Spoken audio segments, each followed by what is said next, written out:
Today is March 8th, 2020. My name is Ramon Rodriguez, and I am conducting an interview with Henry Gómez for the Voces of Mariachi project, part of the Voces Oral History Center at the University of Texas at Austin. We are in San Antonio, Texas, at the University of Texas at San Antonio's downtown campus. Thank you, Mr. Gómez, for sharing your perspective with us today. Thank you. Before we start, we want to make sure that we tell you that your unedited interview will be housed at the Nettie Lee Benson Latin American Collection and will be open to the public. So if there's anything you don't want to discuss, you're under no obligation to discuss it. Also, if there's anything you wish to discuss, please make sure to get it discussed. Please know that if you wish to stop the interview to use the facilities or for another reason, we can do that. So let's begin. Tell me about your childhood. Okay, I was born the west side of San Antonio, Texas, and I attended Lanier High School, and back then there was a lot of music that we used to listen to in the radio, and my dad used to take me to shows at Alameda Theater, where all the main Mexican singers, famous singers, used to come and perform. And so at around 6 years old, I got interested in where I saw mariachi for the first time, backing up Jose Alfredo Jimenez. And so that what planted the seed in me, you know. And then after, naturally, in school, I mean, I went into sports and all that, but I still had that little seed planted, you know. And after I graduated, I used to play basketball at the basketball court at Our Lady of Guadalupe Church here in San Antonio. And there was a priest there named Edmundo Rodriguez, and he played guitar too. So sometimes after playing, we used to borrow guitars and sing there, you know, hang around there.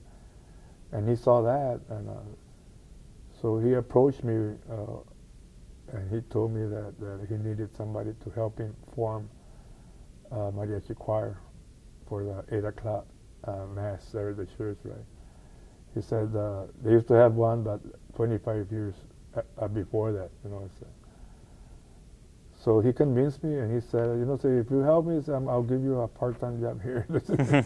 So he gave me, he actually hired me full-time for 2 years there as a maintenance helper, and at the same time we formed the mariachi choir, and that led to forming the first mariachi infantil, which was for kids from 6 to 13, 14 years old, from the barrio, you know. That was 1975, you know. Yeah. So to take it a little further back, could you tell me something about your parents, where they're from, what they did? My father was, he was born in San Francisco del Rincón, Guanajuato. And Guanajuato is famous for the shoemakers, you know. So my dad, he was a shoe repairman, you know. So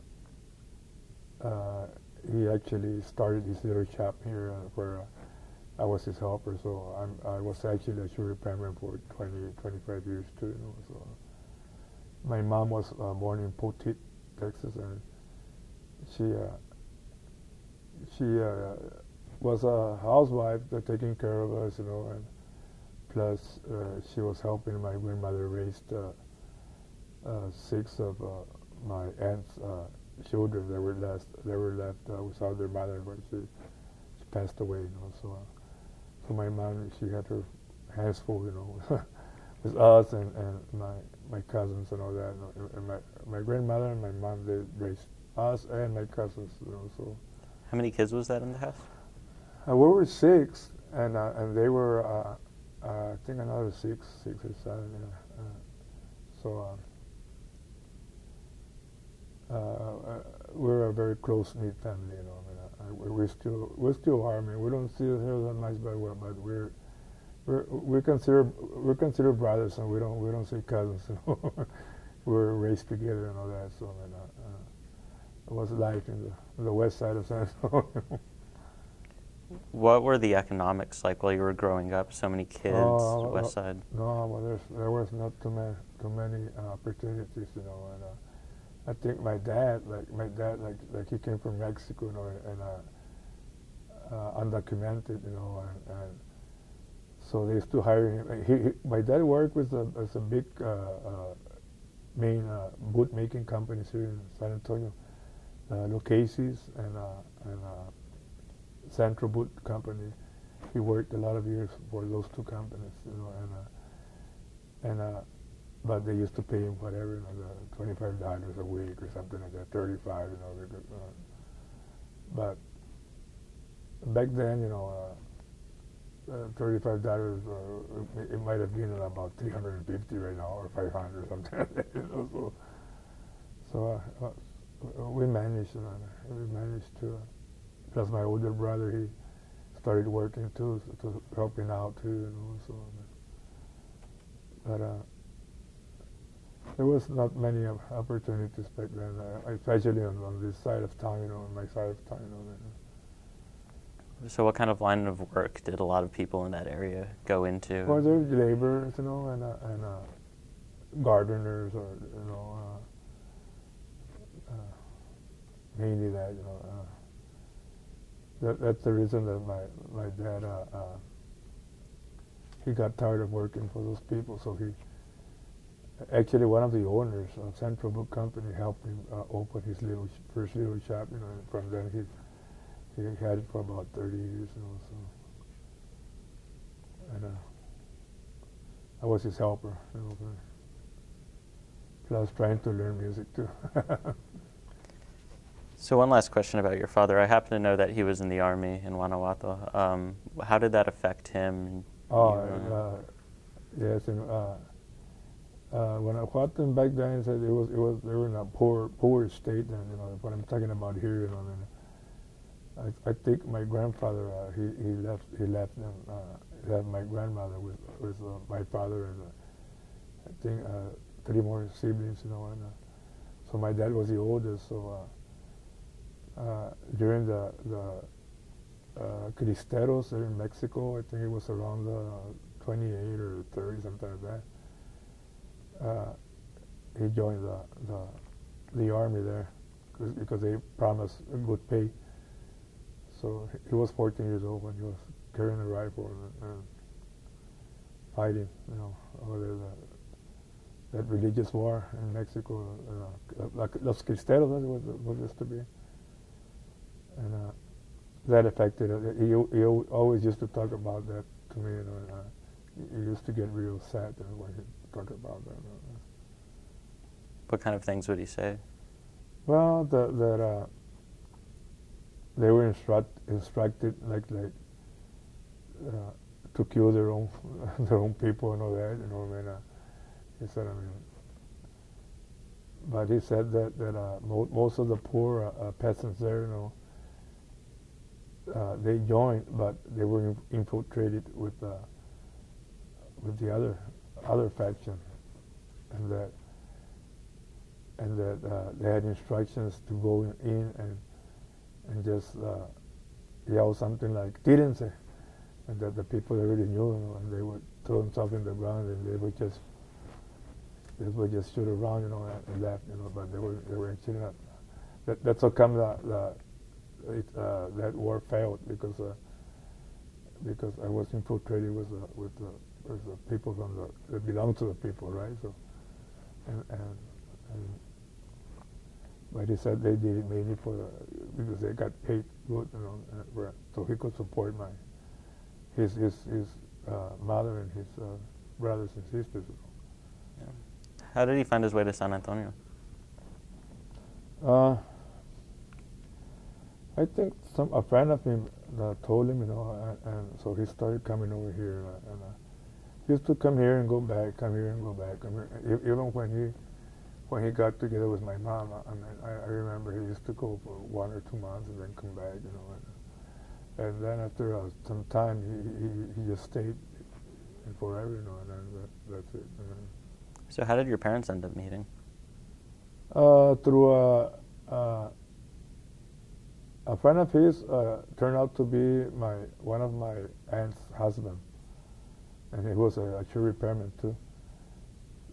So he was his best friend. So when we used to have little parties and all that, he would take him, and so he met my mom like that. So what was your mom's life like in San Antonio? Well, she was born in Poteet, and I think they used to pick the strawberries or something.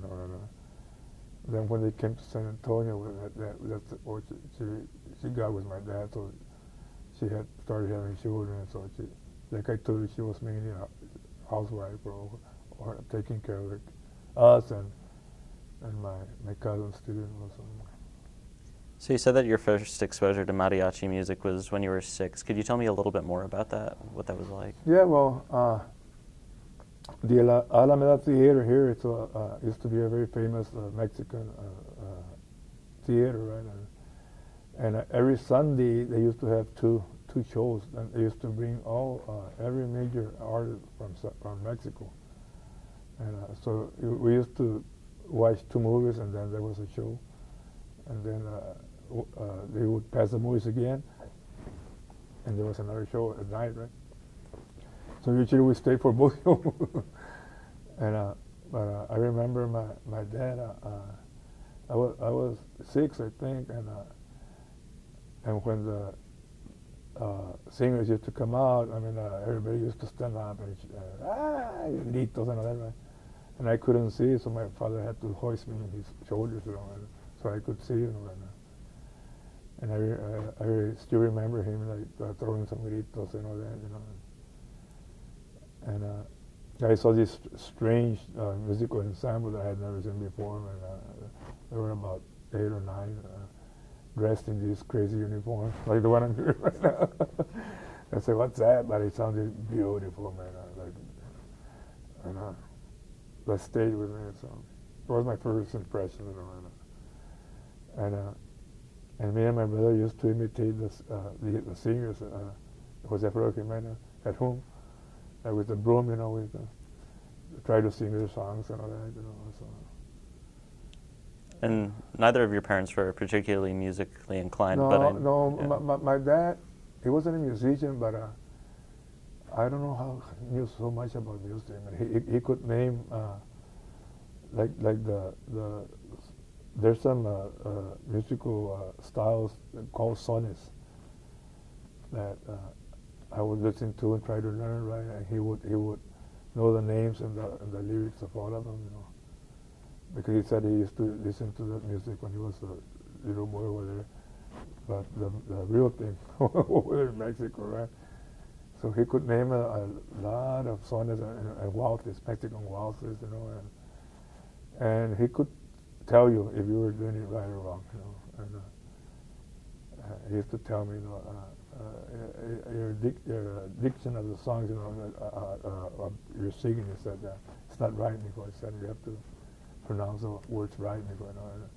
Because over here, like dia, and so he used to correct me and all that too, So for not being a musician, he was very well versed into the rudiments of what is to be a musician, So. Do you think he passed that ear down to you as well? Do you listen to music? I think yes, because I really carve into everything I do. I try to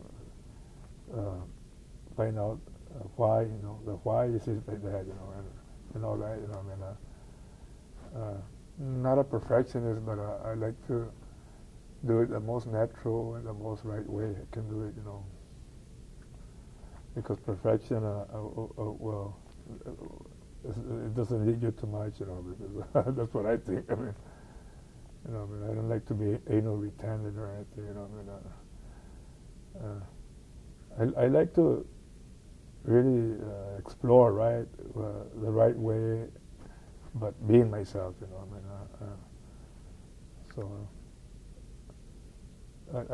I got a lot of insight from him, what I call you might call it intuition, or there's a lot of things you can call it, but it's something that it's there, and if you look for it, you find it, if you sit still, you can hear a lot of things, that you can hear if you're in a house and all that, So that's how I attack my music and my way of being and all that, Yeah. And I know that your mother and you used to sing songs. What kind of songs did you sing? Yeah. Well, Mexican songs. Yeah, she used to have a real high voice, and so we used to sing harmonies, in our parties and gatherings, and everybody, que cante Juanita y Enrique, que cante Juanita. But she was kind of shy, but after that I used to convince her, ándale ma, ándale ma, ándale. And once she started, she wouldn't stop. I still have very fond memories of that, Tell me a little bit more about the Alameda Theater. Well, it's I guess it was the place that we most desired to be, after the week of school or whatever, we look forward to Sunday, And what made it special, that my dad never drove, so we lived about, I would say, maybe 2 miles from the Alameda here. So we used to walk over there, and at night after that show, walking back, sometimes we were falling asleep and all that, and sometimes I would lose consciousness or whatever. I would wake up and my dad was carrying me in one shoulder and my brother in another shoulder. We were asleep, coming from the Alameda. So was that a really big community center for you and people your age? Oh yeah, because I think my dad took us there so we could identify with our culture and all that, and that really did the job for us. We felt very Mexicanos. So you talked about your first exposure to music. How you saw these crazy outfits and you saw these huge ensembles. Yeah, well, I just I think music was always even before I started playing. I used to listen to the radio, and something's magical, and that I had never experienced something like that, and it was something else because it was actually, I guess, I was dormant inside me or something, my true identity, or something, and so I've been doing it since, since I was born here, it's not like the musicians that were born over there and get first-hand or from generation to generation. I did get to. I was mentored by some of the best musicians from Mexico for a lot of years. They used to come here to a conference, the Mariachi conference, Mariachi Vargas. I was mentored by the viola player that played with them for 52 years. You consider the best viola player in the world. So I got to. He grew very fond of me. He used to give me private lessons for about 28 years or so. So the Mexicano rubbed in me, So I was very fortunate. I come from another school of today's musicians. I come from the old school. It's something very different because I was fortunate, because it's very hard to teach what I learned from them. it's something that you live. You know, I mean, you can't actually teach it. You know, I mean, you have to learn it. I can't tell you how to open your heart. To, you know, to something. I mean, you have to do it yourself. You know, I mean, I can tell you that you're supposed to do. That you're supposed to open your heart when you're doing something, right? But I can't tell you how to do it. I mean, I guess I can tell you have to acquire that. You know, try to dwell more into the traditional old stuff. You know, instead of trying to create other newer things. You know, I mean, I think you should learn the old stuff first, and then try to create something new, right? I mean, to be a complete because mariachi. When you say mariachi, I mean, it's not putting on a suit and dancing dancing a cumbia with your instrument. It's not that. I mean, okay, people like that and all that, but mariachi it's a very serious thing to do the right way, you know. I mean, and that's one of the things that I would like the young people to try to understand, you know. I mean, so I said, those old man, those viejitos, and all that. Hey man, those viejitos. That's where the knowledge is. That's the school, man. I mean, come on, I mean, you know. But you know, I mean, I guess everybody has their own way of being who they are.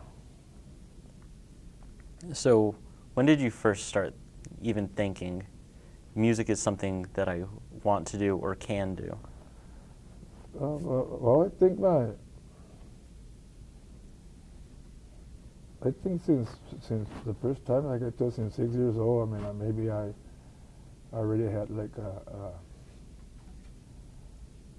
a desire, not as realistic as a later time, but I think I really wanted to do it, you know, because I acquired a guitar and I started learning more and all that, and so. When did you first pick up an instrument? Around 6. Really? 6 years old, yeah. It was a guitar? It's a guitar.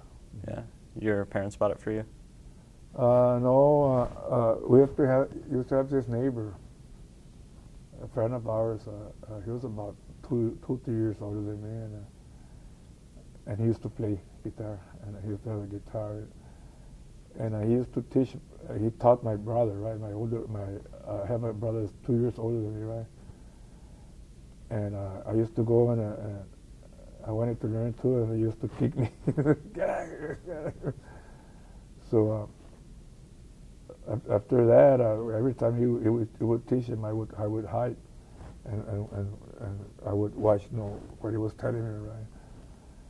And it stayed in my mind. And then an hour later, they used, let's go play football.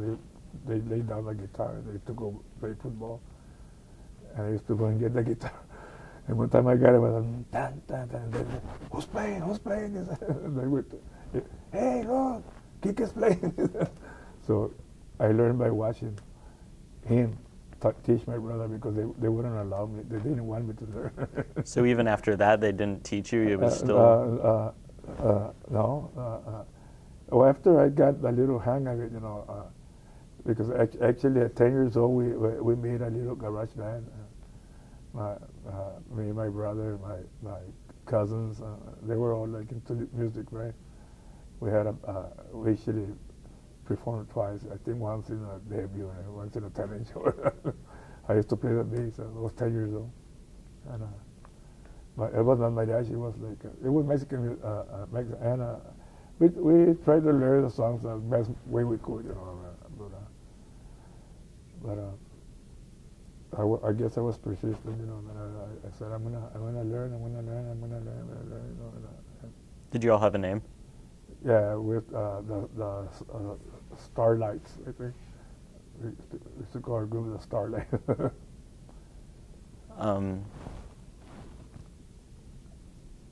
Does your brother still play guitar? No, no. I mean, he knows some chords and all that, but he was. I think he wasn't serious, you know, like I was, you know. When would you say that divergence really started between you and your brother following music? Well, when we started going there to the Alameda, because I don't know if you're familiar with Jose Auggie Meyers songs. There's a song called El Caballo Blanco. It's about a white horse, right? And I was about 6. My brother he was about 8, and then they called my mom to our principal's office, you know, one time, and she went and said, "Whatever, I don't know what's wrong with Fernando." I said, "What? All he does in class is start thinking about some white horses." He was looking for my broken man. No, so ever since then we even invented little lyrics to songs and all that. I think I composed my first verse when I was about 7 years old of a song. It didn't make sense, but it just did. So,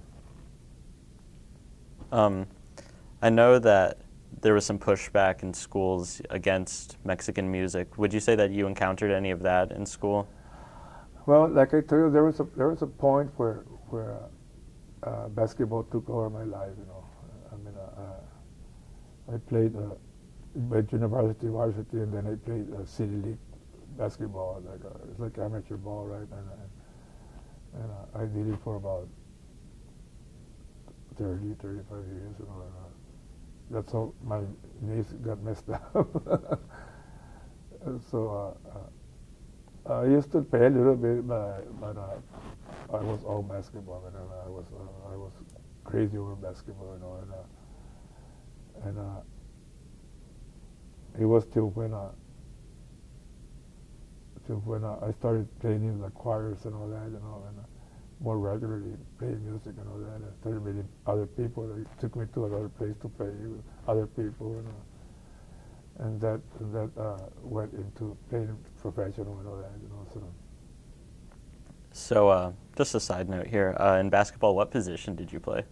I was like what you can call the out guard, the shooting guard. Shooting guard. I was back then. I was a 3-point specialist. Yeah, I used to shoot from way out, So, I know that you went to Lanier, and that Belle Ortiz used to teach there. Were you in contact with her ever? Or? I met Juan Ortiz when I was 14 years old. We played football at Lanier when we were 14 years old. Juan and Belle she was a chorus teacher there when I was there. Did she ever teach you no, or anything? No, I didn't went into chorus or anything. And then after about 25 years, I met Juan again, but Voces, Mariachis, you know. I was like, wow. The last time I saw her, we were in a football uniform. So we go back a long time, a real long time, since we were 13, 14 years old. Do you have any other friends that you grew up with that are also mariachis now? I think he's the only one here. All the other ones, I met them when they were in high school, and I was already playing professional, and they used to go into the restaurants to see us play and all that, like to learning and all that. I saw a lot of very good musicians right now, including Mr. Guzman, Mike Guzman. I met him when he was about, I guess, 15 or something like that, and right now he's a top musician, arranger, and all that right now, and I like that. I mean, I like that I saw him, you know, develop into something that, you know, very good, you know. There's not too many like him, but the other ones they're good and all that, but you know, there's some that take it further, deeper, you know. So a lot of younger musicians, I've seen them grown up since they were little. So, you worked at your father's shoe repair shop. Was, when you were in high school, was your time mostly divided between basketball and that? Well, when I was working with my dad, I was already working professionally at the mariachi. So I used to work with him from 7 in the morning to about 6 in the afternoon. I think he didn't drive, but I used to take him home. It was to go shower and then go gig with my mariachi. Did that for a lot of years. I had 15-hour days, something like that. But I did it to help him out, he wanted to pay me, but I said, no, you don't have to pay me. I wanted to help him out, and my mom, he was already in his 60s or something like that. So what did you do after you graduated? Well, I played basketball, and I sort of went off astray, for about 2-3 years, with the gangs and all that, like I guess every kid here in the West Side probably at one time or the other. And I was actually the father Rodriguez from Guadalupe that rescued me from that. I owe that to him. What was your life like in the gang? Bad, real bad.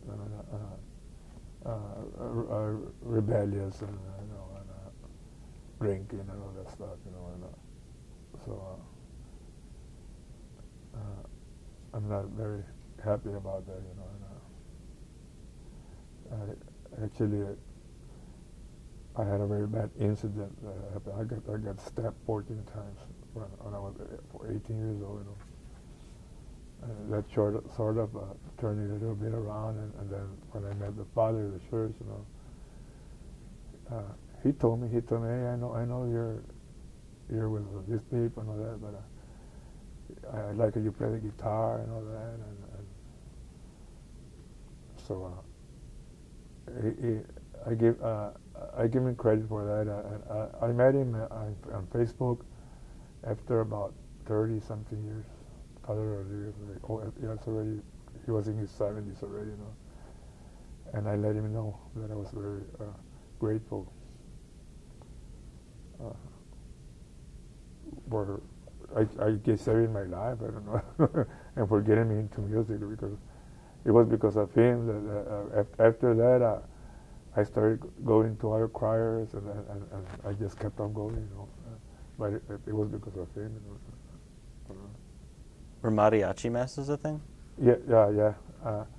I played after with Guadalupe. I went to there was a very famous choir from San Patricio. It was a mariachi choir, San Patricio Church, and they invited me over there. And we used to play there and at 10, and then we used to play the mass at San Jose Mission at 12 too. So that was after the father kind of reached out to you? That was after Guadalupe. Yeah. Mm-hmm. And from there, we used to go play community events, free, right?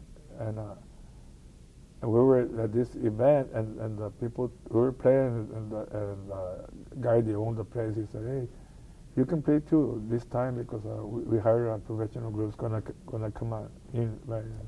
Okay. So at a certain time they were going to cut it, So we stopped playing, and then the other group was coming in, and the leader of the group said, "Hey, who was that guy singing?" And it was me. "Oh, it's Henry." And then he told me, "Hey, do you play with the professional?" I said, "No, I'm amateur." He said, "Would you like to make $200 a week?" It was back in 1976, and back then it was like about 800 right now, or something like that, right? He said, doing what? He said, well, singing. I said, yeah. He said, well, he told me, I'm going to bring you to my group, but you're going to have to learn 5 songs per week. Because back then, Vicente Fernandez, he was becoming famous. But I don't know why, but the Mariachis, they didn't like him. He said, that man, he doesn't sing, he yells and all that, right?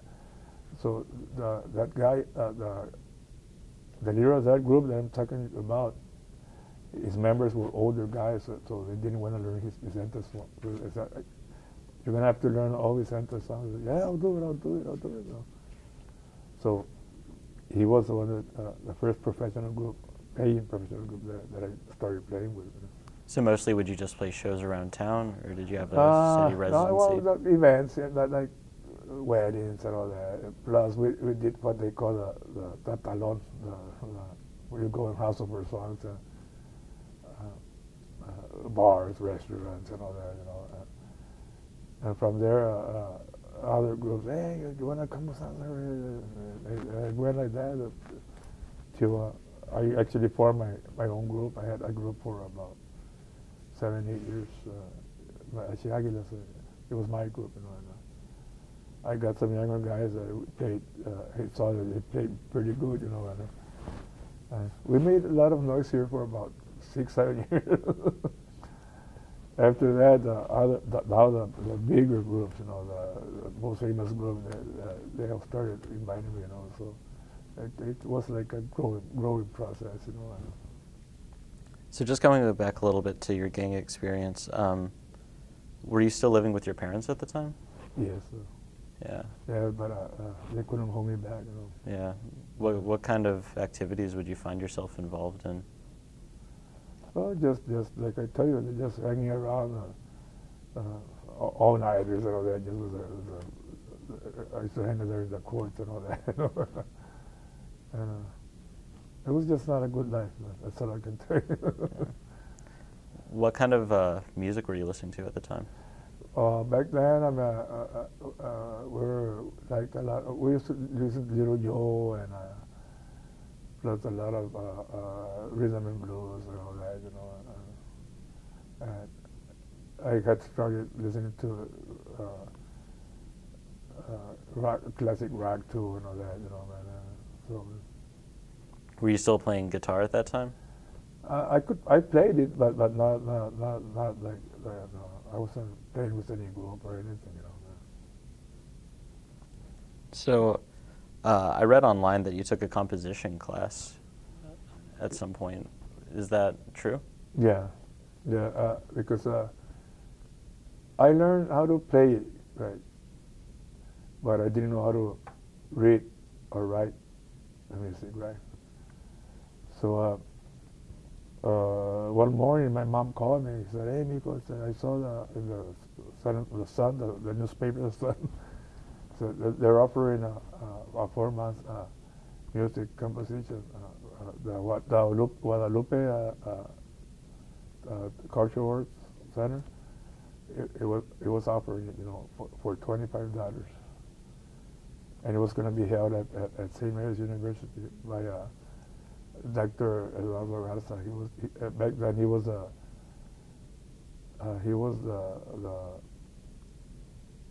he used to play timpani. He was a San Antonio Symphony, but he was a doctorate and the composer residence back then, you know, for the symphony, you know, and composer, arranger, and all that. So I went, paid $25, you know, and it was for 4 months. It was, I think, 3 times a week. And the first day, there were about 80 students around there. And there were mariachis, there were rockers, there were country, and the very first thing the professor said, he said, "I don't know if you all know, but this course is for accomplished composers, you know, people that already know how to do it right. This is to enhance it, right?" So Wednesday I want a original composition from every one of you, right? So coming Wednesday, I mean, there were about 40 people there only. And he said, well, what? Because he said, when you come in, put them in this basket, right? There was nothing there. And I was just sitting in the back. I mean, I just went to listen, right? So he said, well, okay, then on the next class, then bring your composition, right? The next class, there were about 20, and no composition, you know. Make it short, I mean, in about 2 weeks, I showed up, and I went inside. There was nobody there, so I was gonna leave. And said, "Hey," he said, it was a professor, right? He said, "Oh, I'm sorry." I said, "I thought that you had cancer." He said, "You're the guy sitting in the back over there." He said, everybody left because I guess they didn't want to write the composition. I don't know. So he said, "I see you in the back. Well, who are you? What do you want?" I told him, "Well, I'm a mariachi." "Oh, really? What do you play?" He said, he liked mariachi, right? He said, "Well, what do you want? What do you want?"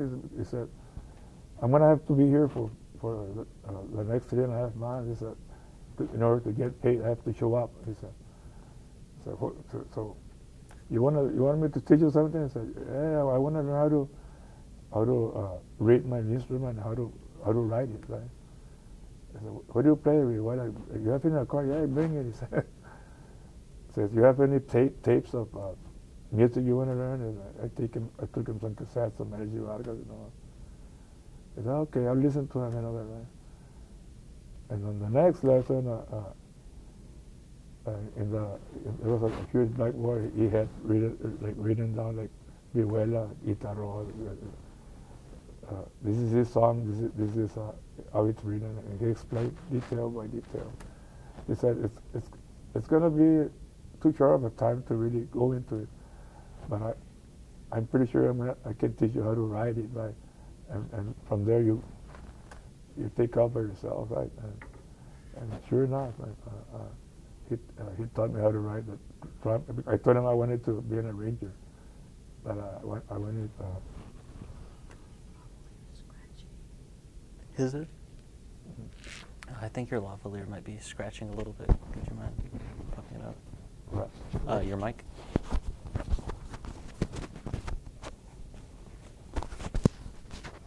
Yeah. Is with when I move it or what? Yeah. Okay. All right. Okay, you were saying. So he was showing you how to write all the individual parts, yeah. Yeah, in those 4 months, I mean, he taught me. I told him that I wanted to be an arranger, and I needed to know how to write trumpets, violin, vihuela, and guitarron, right? And he actually taught. In that short time, it taught me just enough to write it, right? And he said, now it's going to be up to you to just keep practice it. And if you don't, not sure, ask somebody that knows and all that, right? So that's how I started writing. And to this day, you still arrange music? Oh yeah, I mean, right now I'm in the process of arranging 20 songs. We're going 2 by 2. I already arranged and recorded 2 this past week. I started working on the other 2, so I'm going to go to. But that's what I usually do from Monday through Thursday. And then Friday, Saturday, and Sunday, I perform an event with the group I'm with right now.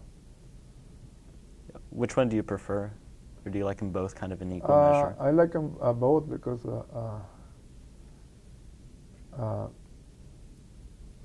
both pay well, you know. And so and writing, I mean, I can take my time, and I mean, I'm not like, you can't rush that. You have to take your time, you know. And then the performances, I mean, I do it just for the exercise too, you know. And plus, they pay me good. So going back to your composition class, sorry, what was your teacher's name? Dr. Edward Garza. There's another Edward Garza here that's I think he's a poet or something. Everybody confuses with it, but that's not him. So, did you learn a lot of harmonic theory and like all the stuff that goes No, into that? he just taught me how to notate it musically, and the harmony progressions and all that. I'm just starting to really go into that right now at this stage of my life. I've been doing it, but there were what you can call like. He told me this. There's a right way, right? Musically, but audibly it doesn't sound right. And then there's another step that musically right, it sounds good, but there's still another stage where that's the best option. So right now I'm actually tapping into the best option. I mean, it's taking me some time because I don't have no formal other than that, right? But my school in harmony, composition, and all that progression has been at mi tierra cafe because I've been playing trio for 3.5 years right now, and there's a gentleman there named Francisco Perez, and he started teaching me very complicated progressions and all that, And now I'm actually doing that in my arrangements, with the violins and all and everything, right? And so actually I can say that finally I'm at a little higher level, than the past 30 years or something, because you never stop learning this thing. I'm gonna die, and I'm not gonna learn everything I wanted to learn. I still consider myself as a pupil, of music, because there's always something that you don't know. So when you were in that composition class, what kind of things were you writing? Was this was your first time kind of actually writing out the music? Yeah, well, he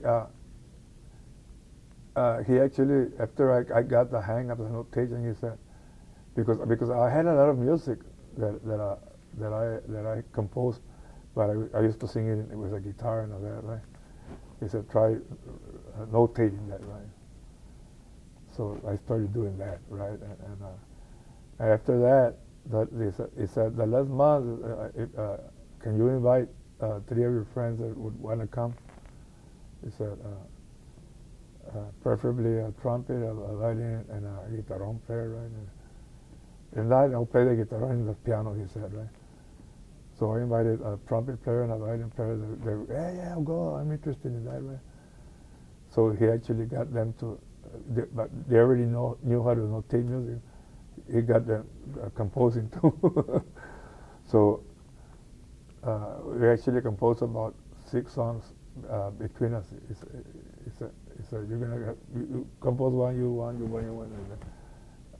I composed 2, and the other guys composed 2. So it was over 6 songs. And we recorded them. So there was a piano in there as well? Well, he played piano. He was playing the guitar on with a piano.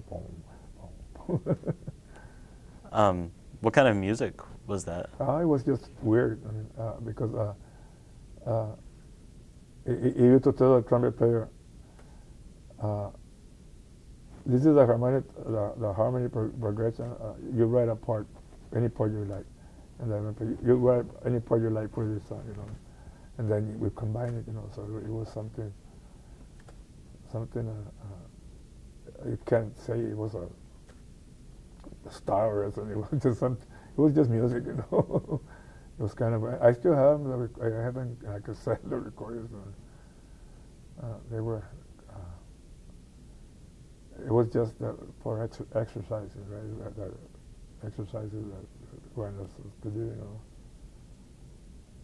So jumping forward a little bit, So you were playing music there with the church choir, and then you joined this group. What were you all called again? The group that you joined? Los Pasajeros. So, tell me a little bit about like being in your first band. What were those shows like? Well, it was more disciplined because, like I told you, I had to learn 5 songs a week, and then we used to rehearse about 3 times a week. So that's actually for the first time that I actually started like rehearsing with a group and all that, and had to learn my parts and all that, write and all that, you know, to fit in and all that. Right? So all my beginnings, what you can say, right? I mean, as a professional musician, you know. So were you still a little bit rough at that point? Yes, but I was learning. Like the leader of the group, he was a violin player, but he could play a little guitarón and vihuela, so he corrected me and stuff and all that, you know. So I learned a lot from many people. You can say that. Did you have a mentor early on? Not at that point. After that, I joined this group that had most of the musicians that were there. They were arrangers, and they had studied formal studies and all that, right? So that's when I got interested in being an arranger, right? But they didn't teach me anything. They let me go and watch them do the arrangement, right? And they actually taught me how to read my instrument by A, D, E, you know. That's it, you know, and little bars, right? But all that, I used to hear the arrangement because they used to take me to record too, the vihuela, right? And so I said, I want to do this, I want to do this, I want to do this, and I didn't stop till I did. You know? That's one thing that I've learned, that when you put your heart into something and you're persistent and you want to do it, you do it. Anything. There's nothing you can't do. I mean, because I've tried it and it's worked for me. So you were in the group with the arrangers, and then were you still just playing shows around there, or when did? Yeah. We used to play weddings and all that. Right? But back then there were a lot of singers, ranchera singers here in San Antonio, and everybody wanted to record, you know, because of the competition and all that. And those 2 people were some of the main guys that they hired to arrange the songs for. And I happened to play with them, so they would take me just to record. You know, so with Dr. Garza, he taught me to do what they were doing, notating and arranging. He was the one that started me on that, right? Actually, taught me, right? So up until this point, you're playing mariachi before you start playing with like ranchera musicians, right? No. Ranchero is mariachi music. That's what it is. Yeah. Oh, sorry. So, were you playing any other sort of music, like trios or anything, or? Just in the gatherings, you know, we try to play, you know. I was trying to be the Chicano Bob Dylan, but it didn't work for me because of my accent, you know. my Spanish accent. But I was a really hardcore Dylan fan, you know. I like all the storytellers, songwriters, and all that. I mean, I love them, you know. Harry Chapman, Making You Merry. Chris Barbers, all those. I mean, that's what I like, you know. Yeah. What's your favorite Dylan album? Well, my favorite was it was a compilation, I think. I don't know if you remember. I think it's a double album where there's a silhouette of him. It's like a blue car. There's his silhouette, like with smoke and all that. He said, that was my favorite because it had all the songs, you know. but I like. There's a song called "Forever Young."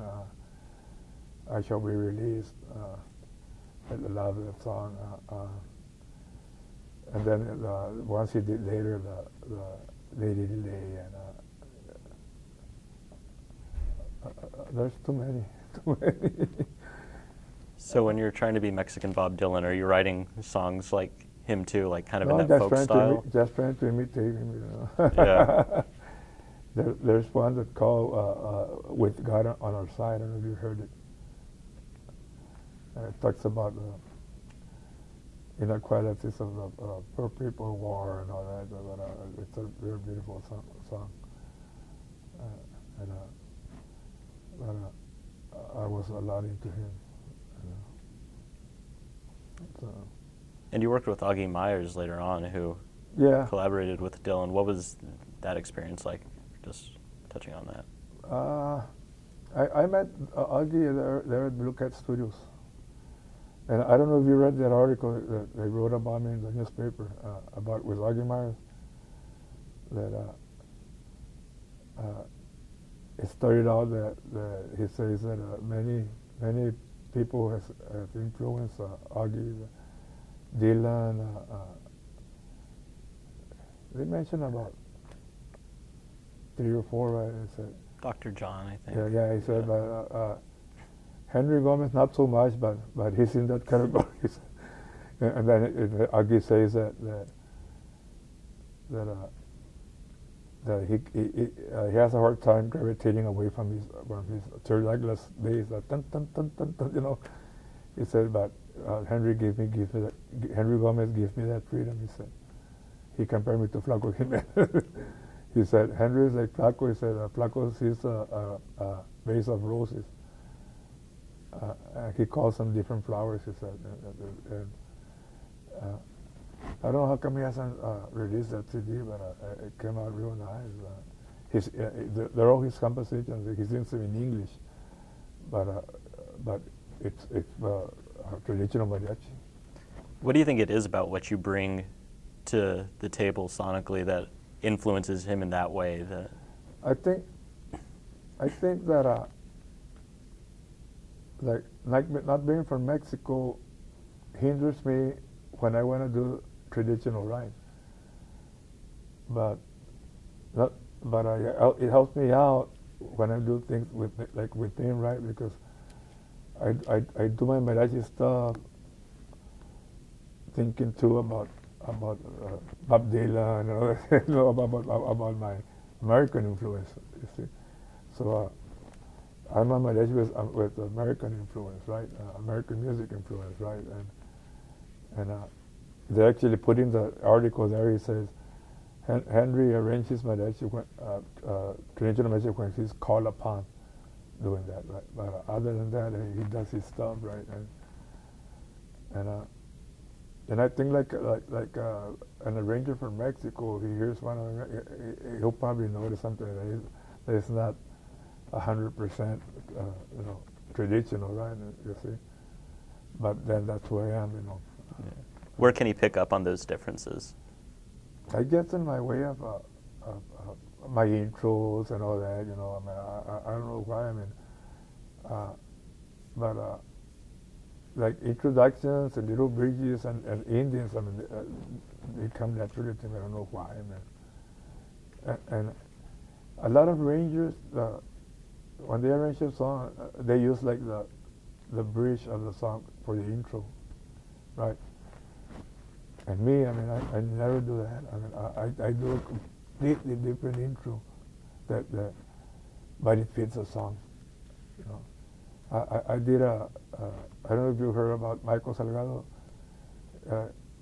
He had a hit about 20 years ago called Otra vez a la cantina. I did that arrangement for him, right?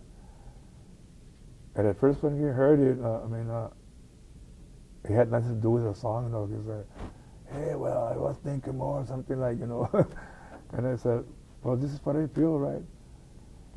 And that turned out to be the what do you call it, the hook. Sometimes when we were performing, like, hey, Michael Salgado's picture, that song that goes da da da da. It was an intro I made. It has nothing to do with the song. Nothing like the melody, has nothing, but it identifies that song. And I think that is due to my American influence. Yeah. So where do those intros come from that they don't really fit in with the rest of the song, but they somehow just work? Well, like when you do an intro, you hear the melody of the song, right? And you pick a little hook on the melody of the song, and you start from there, right? And but instead of going this way, you go this way, With that same hook, right? But da da da, you go da da da. You start backwards or something, and it sounds completely different, and you add something different, and all that. But I do go by the melody of the song, right? But that melody suggests something else than the actual melody, right? It's what's suggested to me, and that's what I do. So going back, you meet your mentor, Mr. Garza. Is that his name? He's the one that taught me how to notate the instrument, like trumpets, violins, and all that. Not in the composition class. Yeah. Oh, in the composition class. That one, yeah. Sorry. So, I think I got a little bit mixed up on the timeline here. So, you're playing with the arrangers after starting in that first group. No, before Mr. Garza. Okay. I was playing with those. Oh, okay. So you're already playing in bands at this point. Yeah. Okay. Mm-hmm. And so when did you meet your mentor? Dr. Garza?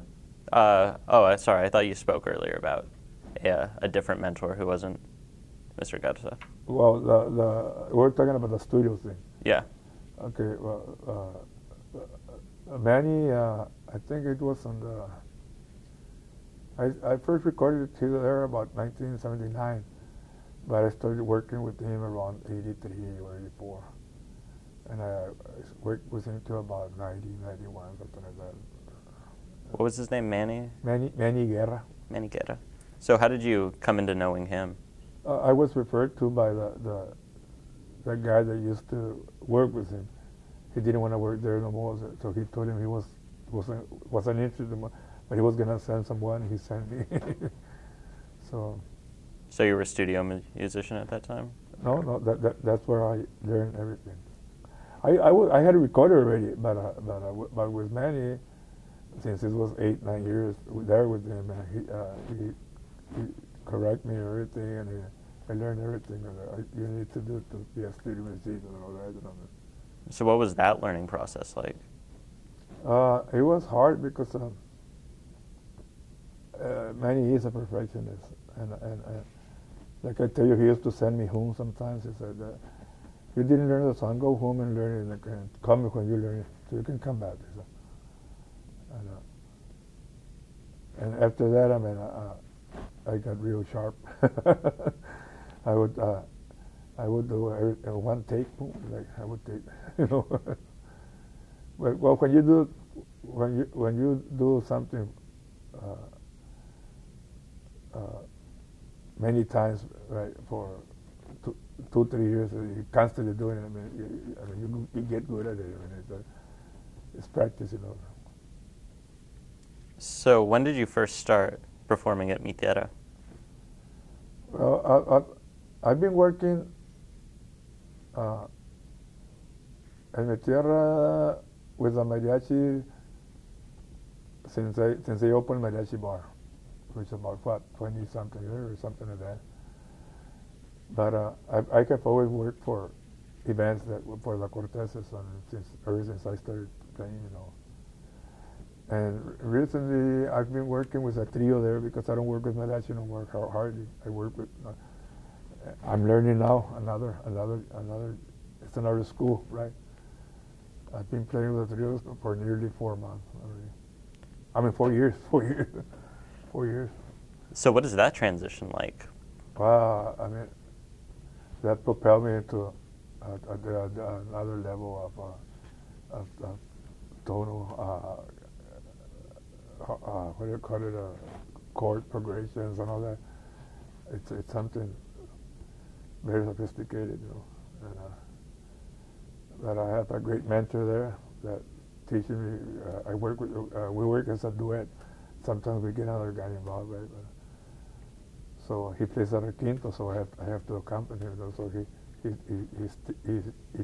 teaching me all the real pretty progressions and all that, you know. And now I'm incorporating that into my arrangements in the mariachi.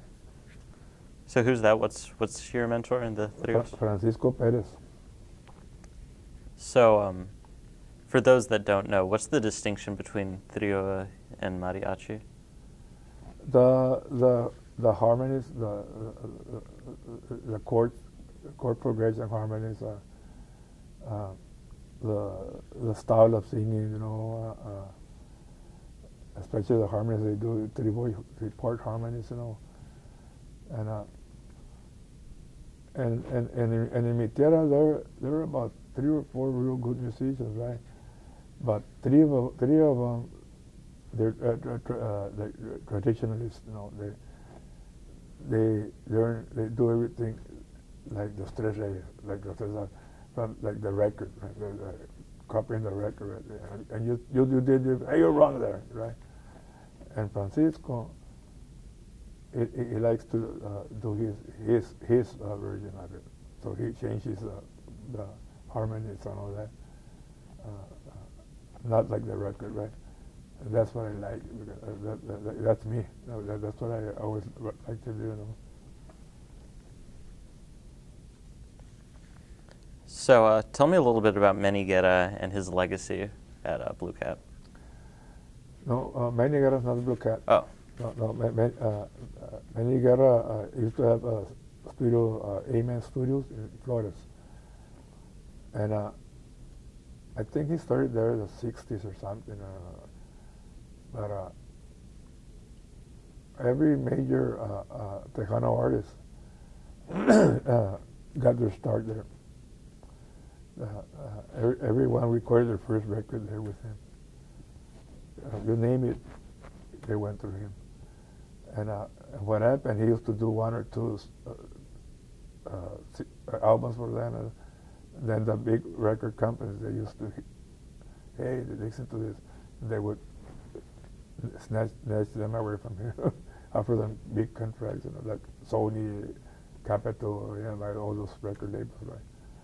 But like, La Mafia, Selena, Mas, Joe Bravo, Jimmy Edwards, all those artists, they passed through there, through many. So when you first started working with him, what was the scene looking like at the time? Well, I used to get nervous because like I tell you, man, he was. You would walk in there and you could feel already, you know, that he was doubting you, you know, like the guy's not ready, you know, or something. So it was a challenge, a real challenge, and I could have just walked away, but I stayed, and I did what he wanted me to do, you know. And now when I record, I don't use that like you have to with him you have to hit the click right exactly with the machine. If you don't do that, it'll bring you go back, do it right. And now my style, I mean, I like to play around with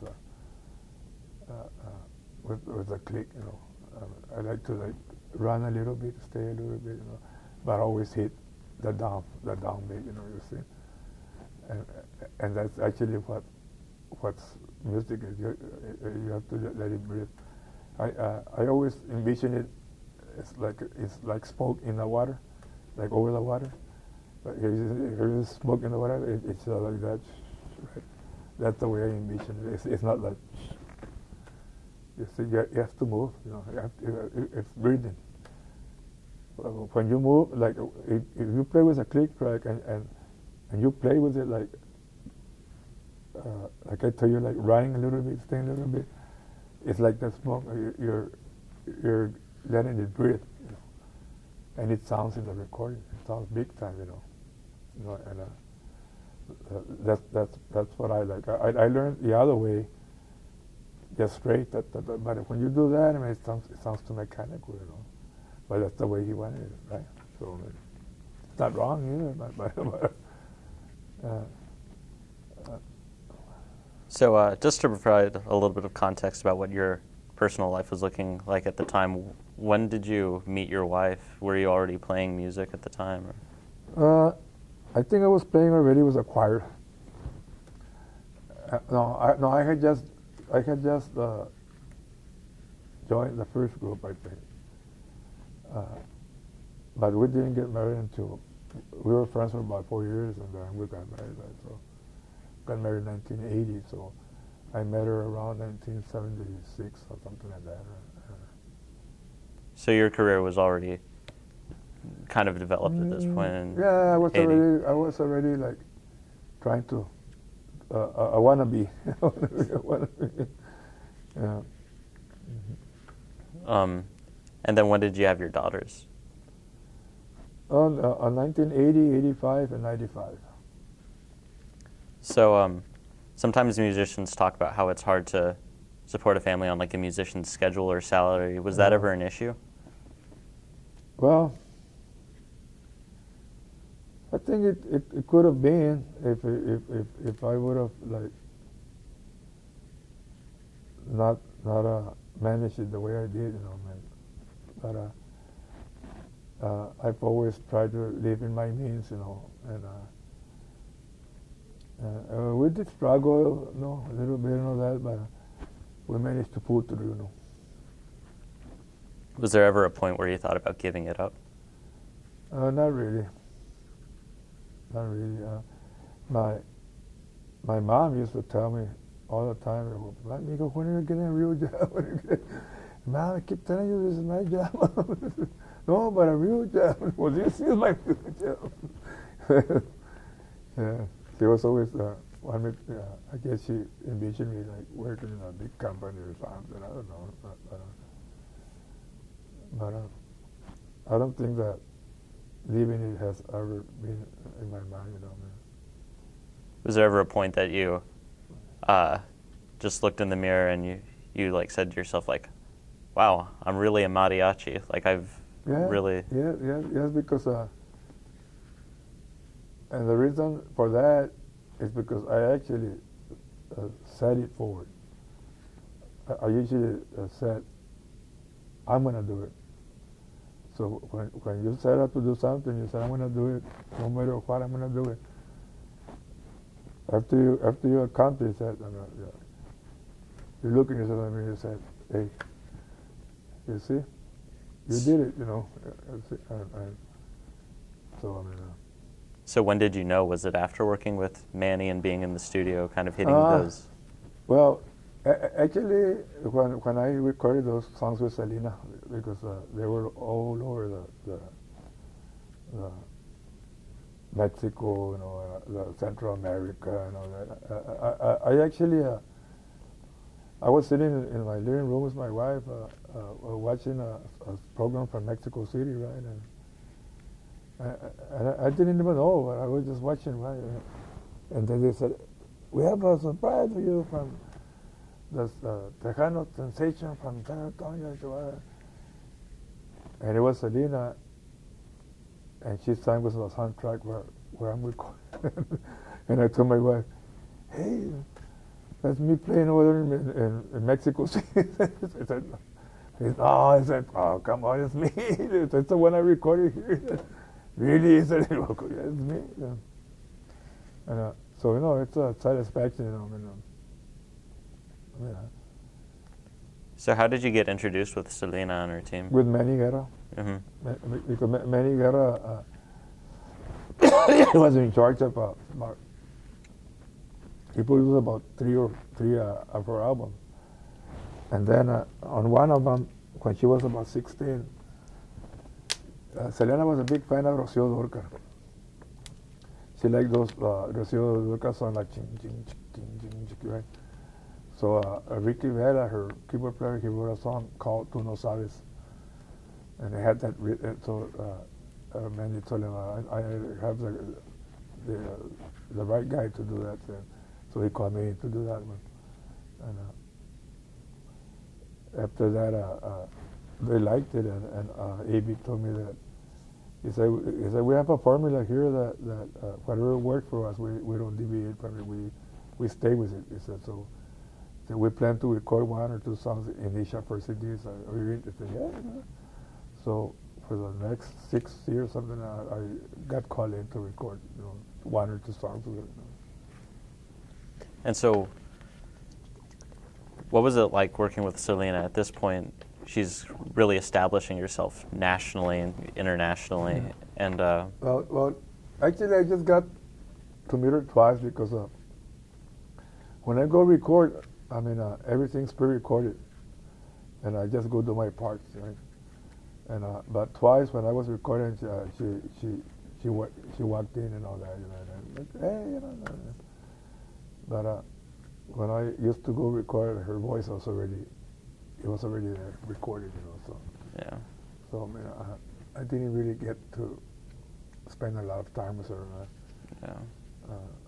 I just was part of her recording crew, That's all. Right. But at that point,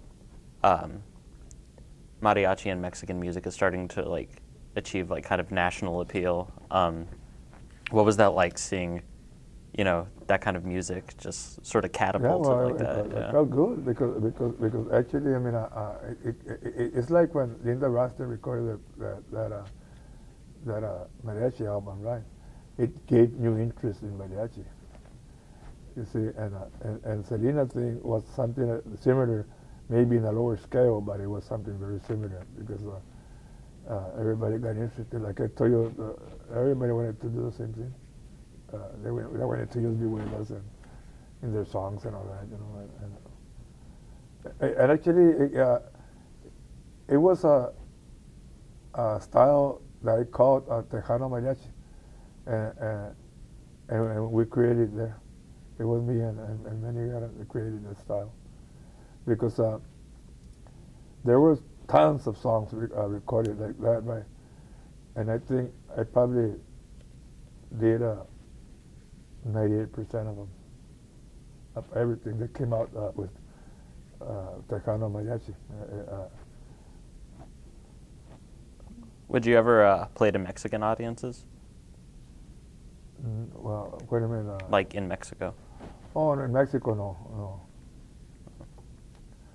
No, the furthest I've been to Mexico are the borders, that's even though I have a lot of family in Guanajuato, and I have to go over there so I can meet in person,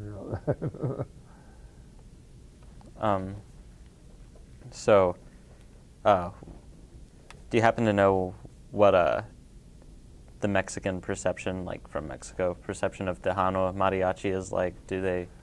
Does it resonate with them at all? Or is it really, they love Selena over there in Mexico. Not only in Mexico, all the Latin countries, and actually, I recorded. I re-recorded. Remember Lisa Lopez? Si quieres verme llorar, si quieres verme llorar. The owner of those tracks, he was the guy from the Mafia's older brother, Henry Gonzalez, I think he was his name, and he extracted the same voices from that recording, but he wanted a mariachi version, right? So I did the arrangement, me and my friend Rene Gasca. And after a lot of years, this musician from Guadalajara came to work here. You know. One time we were in my car and I was playing, and he said, "Hey," he said, "you have that." They said, "That take me back to my childhood." Why? I said, "Well, my mom, he used to listen to that song all the time." "Oh, really?" I did. I said, "Why?" He said. So that means, you know, that it did reach over there. I mean, it's something different for them, you know. I mean, it had that Mexican element, you know, plus that Tejano style too. You know, so it went well, you know. Yeah. Even though it was just a little sphere, you know, I mean, it didn't go beyond that, you know. But Selena's did go beyond. She went way beyond, you know. So that the Tejano mariachi style, how do you see that as kind of having developed? Like, where do you see like where do you see the roots in that? Well, Manny had actually tried that years before Selena, but it didn't really catch on, right? So I mean, it's just we're close to the border, right? So I mean, it's just a little bit more roots, you know, of the people that live around here and all that, you know. That's what I think it is, you know. They identify. Everybody has a grandfather or aunt that was Mexico and all that, you know. So plus the two worlds possess. I mean, that's what I think, you know. So. This style doesn't initially catch on with Manny's work, but Selena comes in and kind of popularizes it. Yeah. What was the scene looking like at that point, where, you know, suddenly the country's kind of taking it was just something different that you know that just hit, you know. I mean, because I remember back then the '60s. I think I heard one song that had Vihuela and all that, but after that, he didn't do that until we started doing it again. You know, and he didn't only do it with Selena. I mean, with Manny, I recorded with Joe Bajo, Sonia Osuna, Carlos Miranda, all the old road jazzers. He used to include Vihuela in one or two songs of the albums, right? But Selena, that was the one that broke it open, you know. So what was the scene like in San Antonio when that happened? Oh, but it was, everybody liked it. I mean, nobody believed me, it was me. And then I took this friend of mine, Rafa Garcia, to play trumpets on that. And nobody believes it's him. Everybody said, no, it was Mexico, it's him. He plays there in the River Walk and all that. So it was a big stepping stone for me, right? I started getting a lot of work after that, you know. And so then Selena's murdered, and what happens to the scene after that? Well, she became a legend. And he got even bigger, you know, and it was sad because she was already on her way, right, and after she passed, I mean, it propelled her probably where she would have ended up anyway, you know, popularity rise and all that, and the appeal and all that is still going strong, you know, and especially for Mexican Americans right here in this area, you know. So it feels pretty good to be a part of. I mean, I would just hope that my granddaughters and daughters would really grasp. You know what it is, right? But they're too Americanized, you know. You see, I mean, it's not like when I was young that we still felt the Mexican presence in our family, you know. I mean, it's not like that no more. But anyway, it's gonna be there. That's how come I agreed to come with you all, because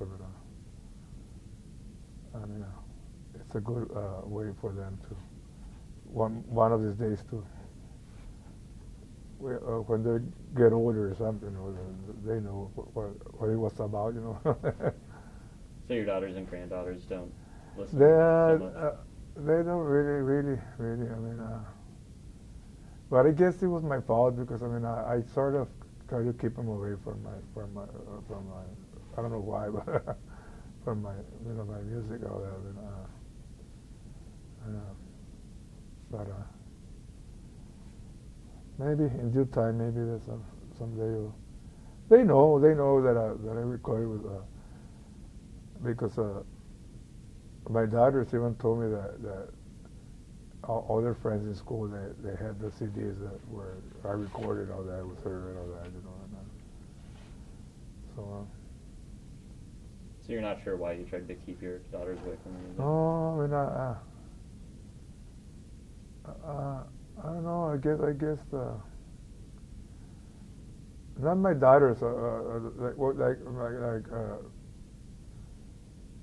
My wife was never involved, like in my when I used to go play plays and all that. And so that directly involves my daughters too, so man. But all they know is that I'm always doing stuff, music. That's all they know. So, when did you?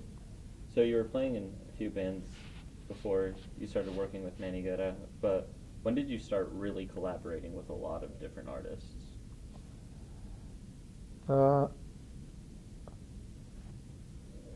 Well, Manny was a start, and after I left Manny, I teamed up with a great arranger musician named Renegasca. I think I learned it out from him too. And we sort of collaborated, like I put the Mexican mariachi element into our stuff, and he put he's more like a jazz musician, you know, and all that, you know. We did a lot of stuff together. We worked for about 7 years as co-arrangers in many songs and all that. And during that time, I started getting real busy, you know. And after that, he went his way, I went my way, and it just grew more. Now I've been doing it by myself, you know. But 1998 was a very big year for me. What was that? I mean, I think I probably recorded with about 12, 15 different artists in 1 year, you know. And there were about 4 or 5 songs that in the radio every day, you know, that I did, you know. And but just a very busy recording year for me in 1998. So how did you get introduced to these other artists? Because of my work, my prior work with other artists and all that. I mean, hey, who did this? This guy. Oh, I've heard about that guy. And but they all used to call me and say, hey, you're the guy that did something. That was actually what helped me a lot in my recording thing. So, and now I mean, there's a lot of not very known artists, but musicians or composers that what record. They all call me. You know, I do a lot of stuff for a lot of people. You know, and I guess I have this saying that the work speaks for itself. You don't need to say anything. You know? Your work speaks for itself. So. Are there a couple of collaborations that really stand out to you?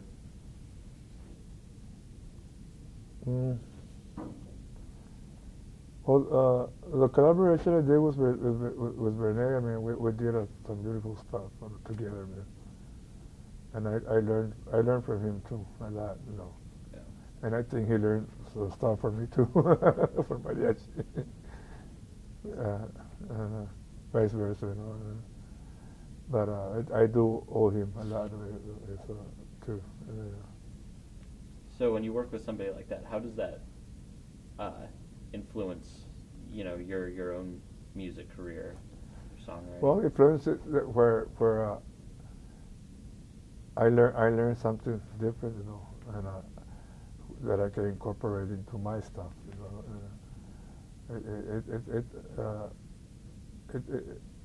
It's a bunch of things that I get from here, from there, that I actually culminates into what I do, you know. So I mean, I guess it's hard to explain, but when you're doing it, you know, I mean, many times subconsciously, I mean, you have a lot of stuff there that comes out when you're creative. Music's flowing. I mean, they come out, you know, and you can't explain why or how, or they just do, you know. And it's like when I arrange something, I mean, out of a sudden, something comes to my mind that I heard maybe 15 years ago or something, you know. And it's there, you know. It's, hey, this sounds like this song I heard, or, you know, because in music, there's a friend of mine that used to say, I mean, there's only 7 notes, right? And with those 7 notes, all the music in the world is composed with those 7 notes only. It's infinite. It's like the numeration. It's like light, you know, never stops. I mean, you know, and music, it's the same. The 7 notes are the same thing. From those 7 notes, then you have the relative and whatever, right? But with those 7 notes, everything, all the music in the world for ages has been composed by those 7 notes only. So, what I'm trying to say that in every song, there's a little part that you hear something of another song. Because it has to be like that. I mean, even if it's different, but it's, hey, this part sounds a little bit like that, well, you know, about it. It has to, because they're the same notes. You know. They just put together the different configurations and all that, right? I mean, especially a style of music like mariachi, and especially Tejano mariachi, which is such a blend of all these different styles. Mm-hmm. Yeah, and because I've actually used things that I've heard, like in other recordings. There was a recording by Carly Simon that she recorded an album of all the classical songs from the films of the 40s and 30s and all that, right? And it's arranged beautifully. Some of the original arrangers for those movies and all that, right?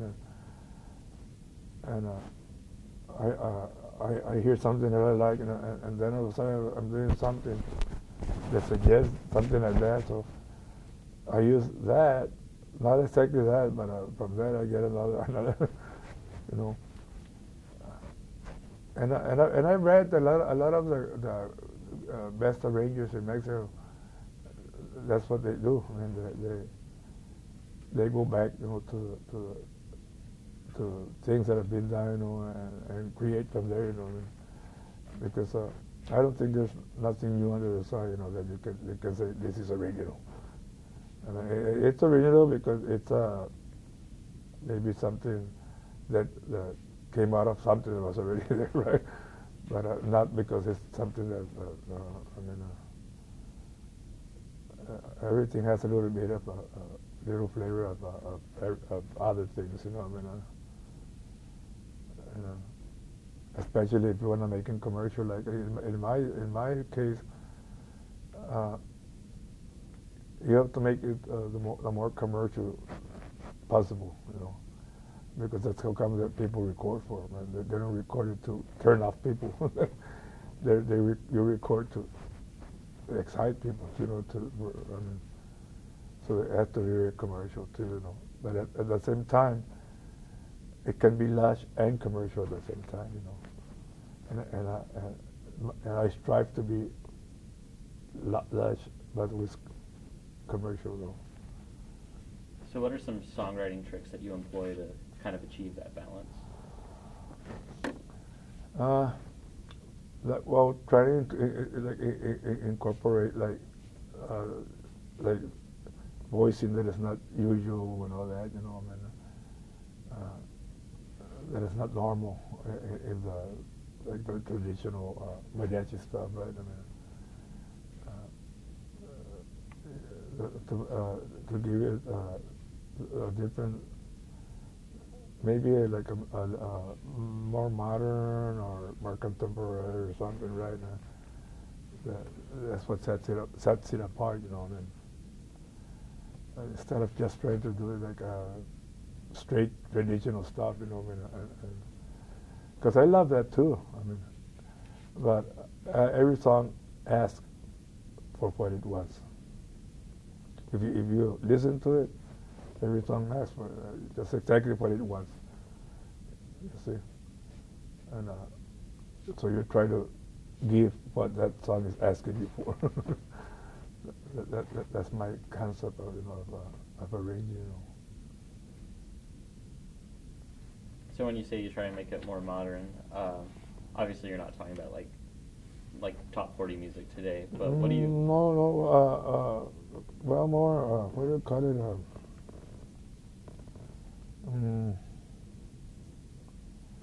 I guess more Americanized. I don't know, something like that, right? But like with a little more American style, of voicing and phrasing and all that, right? But with the hard mariachi strumming and all that, the combination, man. That's what I like. That's what I. And like I tell you, I do that because of the fact that I'm not from Mexico. But I did learn how to play very close to people from Mexico, So I think that's what. It's not because I want to do it like that, because that's the only way I can do it. You see,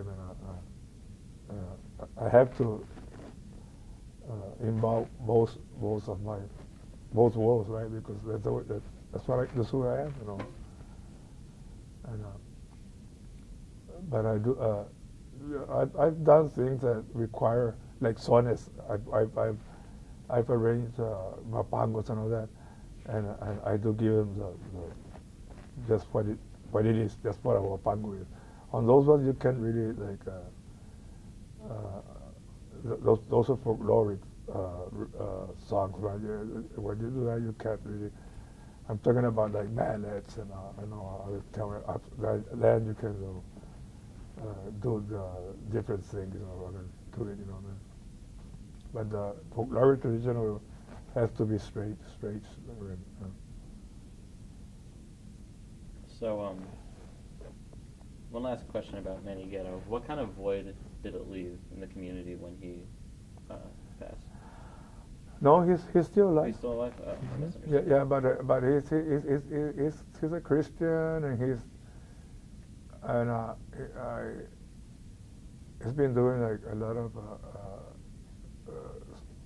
songs of praise albums and all that.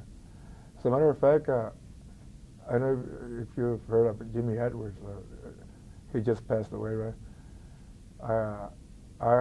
Manny hired me to. I recorded I arranged a whole CD for him, Mariachi, and he sang the songs in English too. He sang that song, "When You Walk Through a Storm," but in Mariachi, and because he lives, I can see. they're all like hymns, right? But I did it in mariachi, and he sang it in English for many, you know. And I've done about 15 or 20 CDs Christian music too, you know. So I do all types, all types of stuff. It's interesting because you're not particularly religious yourself, right? Not really. I mean, I guess I'm. But when you praise it, they say that I'm just a believer, or, you know. I pray in the silence of my heart. So, could you tell me a little bit more about your trip to Washington, D.C.? Yes, okay. The Tesoros, they started out as four elderly ladies that were singing sensations back in the 30s and 40s. All of them, Rita Vidari, she passed, I think, a year and a half, 2 years ago. She was 84. And Blanquita Rodriguez, she's right now, she's about 83. And Beatriz Llama, La Paloma del Norte, she's 81. And the Perla Tapatía, she passed away about 5-6 years ago. She was about 82 or something. And they had some very successful singing careers in the 30s and 40s. Rita sang Celia Cruz, Nat King Cole. She toured with all those people. But as a Mexican singing star, she went from here. She was from here, and she went to Mexico City, and she made it over there in Mexico City, and then she toured like the world, and in the 40s or something like that, right? So the Esperanza Peace Center, they decided to bring them back, you know, or one last hurrah, whatever you want to call it, you know. And so actually, they brought them back about 11, 12 years ago, and half of those years, about 6 years, I was hired as the director and musical arranger, you know. And so Perla passed, Rita passed, and then last year they were awarded the National Heritage Fellowship Award from the National Endowments of the Arts, you know. And so they had to go to Washington, D.C. to receive their medal and all that, and to give a concert of, you know, who they are and all that, right? Along with other 10 recipients with different genres of music. Some were storytellers, some were, there was a lady that with blankets or something. So they were supposed to go by themselves, but they insisted that they wanted me to go. So the Esperanza Peace Center said, hey, well, they want you to go, so we're going to have to take you. So I took me and a trumpet player, a violin player, and a guitar player. And so we went with them. We were 4 days over there in Washington, D.C. And we performed with them at the Library of Congress, and then in the main concert too. Some theater there, a Shakespeare theater. And it came out nationally and all that, national TV and all that, and they received their medal and all that, you know. But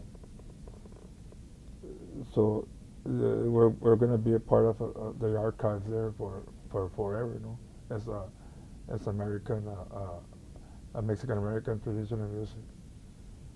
So that's another honor for me. Even though the medal wasn't for me, but I've been their director, their arranger, and I performed with them there for the ceremony and all that, right? So we're there. We're there too at the Library of Congress too. So that was a big honor for me too, you know, to go with them, you know. How would you describe that feeling of being there and kind of watching this music get immortalized? Well, at first I really didn't take it that, you know, seriously. It wasn't until we got there to the Jefferson Library we're walking to another section of the library, and we went through the basement. And it's the original, like the walls are limestone, the original limestone, all that. It looks old, right? And walking through there, that's when he hit me. Wow! I said, yeah, Thomas Jefferson walked through this. You know. Now we're walking through here with these ladies, dressed as mariachis, you know, and come to perform here, you know. And that's when it hit me. So I said, well, man, to be invited to what's cradle of our country, you know, right? I mean, the birthplace of our country, you know, that's something special. You know? it really is. At first, I didn't think that way, but when I was walking through there, I don't know, I felt like a vibe or something, you know. I guess the spirits of everything that's going down there. I don't know what. That's a very highlight of my career too, a very big highlight of my career, which I'm very grateful for the Esperanza Peace Center for inviting me to go participate in all that too. You know. There's that one, being on Selena's albums. What are a couple of other real highlights to your career that you can think of?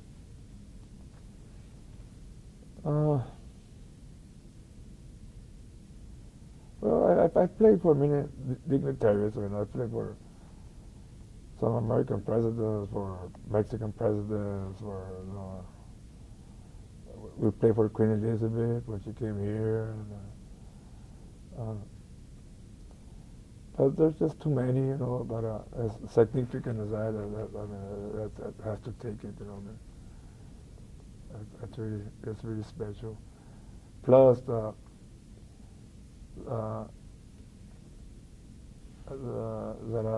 compositions I wrote for my 3 granddaughters, you know.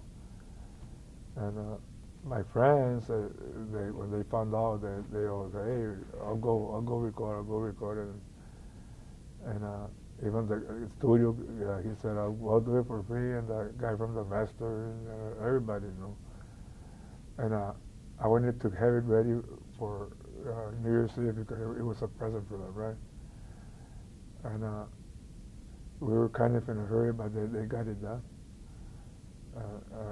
I went to pick up the CDs. It had a picture of my 3 granddaughters and all that, right? About 9 o'clock at night or something like that. And at 12, I gave each one a copy of it. That's another something that it's a waltz that I wrote for them. The 3 are named like flowers. It's Violet, Rose, and Belladonna. And so that's the way I named the waltz.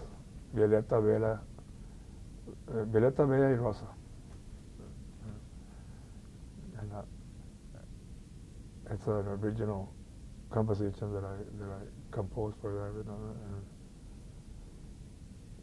so that too is to me it's a milestone for me too. And plus other songs that I've composed that have been recorded, you know, and with artists and all that, you know. It's just that I don't really put too much attention to praises and all that, you know. I mean, they come but something like that, like Washington, that was something else, you know. And Selena stuff, of course, you know. I mean, but other than that, I don't really pay too much attention to that. I mean, I just do it, you know. And I've been doing it for so long. It's just normal for me, you know, just to do it, you know. Like if I hear something in the radio that I did, I mean, it's just something that I do, you know. I don't really put too much attention to it, you know, or detail to, you know. Because that's the way I am. Yeah, you spoke earlier about how you felt like you were still learning. Oh yeah. Yeah. Yeah. I mean, right now I'm in school already at Mi Tierra because I'm learning all those chord progressions that they're It's American harmony, what they call American music harmony, right?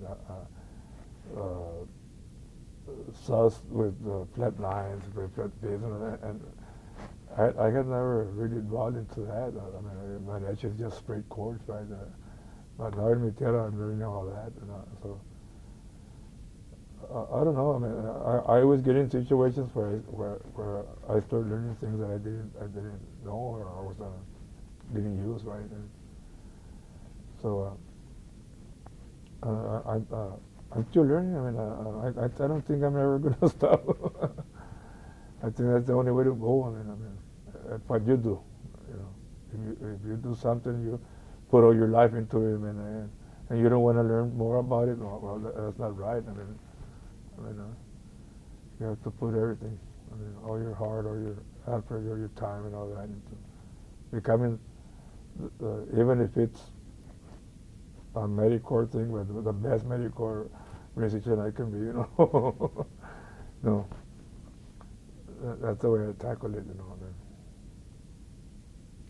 So, you're still learning at Mi Tierra. How has that job there changed over the years? Well, a lot. I mean, I've been around there forever, right? But I had never worked as a trio there. I mean, I remember a time there were about 25 trios there, and everyone worked. Everybody worked, you know. Now, not only the music, but the restaurant business itself. I mean, it has gone down real. It's not like it was before. I mean, it's open 24 hours ever since it opened in 1957 or something like that.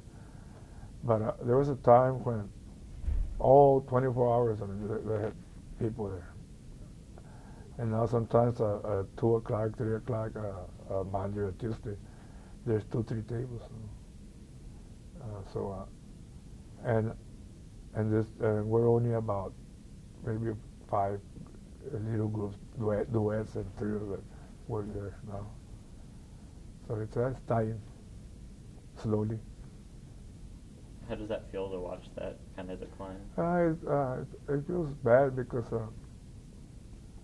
the knowledgeable people they're old already, you know,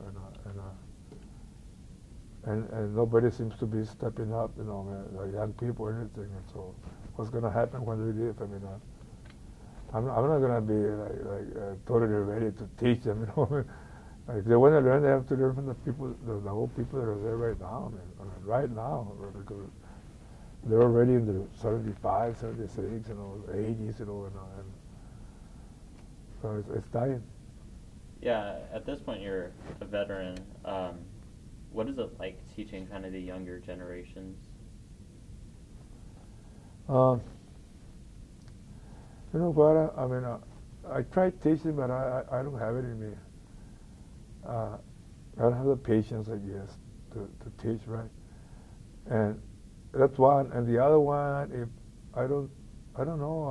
I guess I don't give myself enough credit because I just don't think that I don't know that I'm a teacher or something. I don't feel that, you know.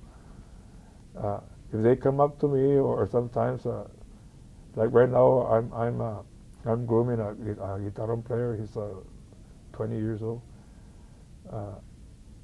He reads music very good, and he's playing really good, and we can take him to my recordings, and he's getting there. And he's gonna, if he keeps it up, he's gonna be a very good guitar player, right? I look out for kids like that, you know, because you can't just go up to anybody and tell them, hey, I want to teach you, because they're gonna say yes, but it's not gonna be in them. I watch when I keep an eye when I see somebody that, you know, and those are the people that I try to reach out to, you know, those kids, because it takes less time, less effort, and all that, you know. Plus, just lead by example, you know. Like I didn't even know, but there's a bunch of kids that know me and all that, you know, and sometimes they're in the audience or in the restaurant. They don't even know who they are, you know. No, but then they tell you, no, I heard you play this. I heard you this record. So no, that's a type of, but to actually teach, you know, in a school or something, or mariachi class, I can't do it. I tried once and I couldn't do it. So you mentioned that you're grooming a guitarron player. What are the signs of a student who's really willing to learn and put themselves out there? Well, they're playing. You can hear when they play and all that. I'm sorry. You can hear, you know, that where there's potential or where there's already advancement. You know, that's what I look out for.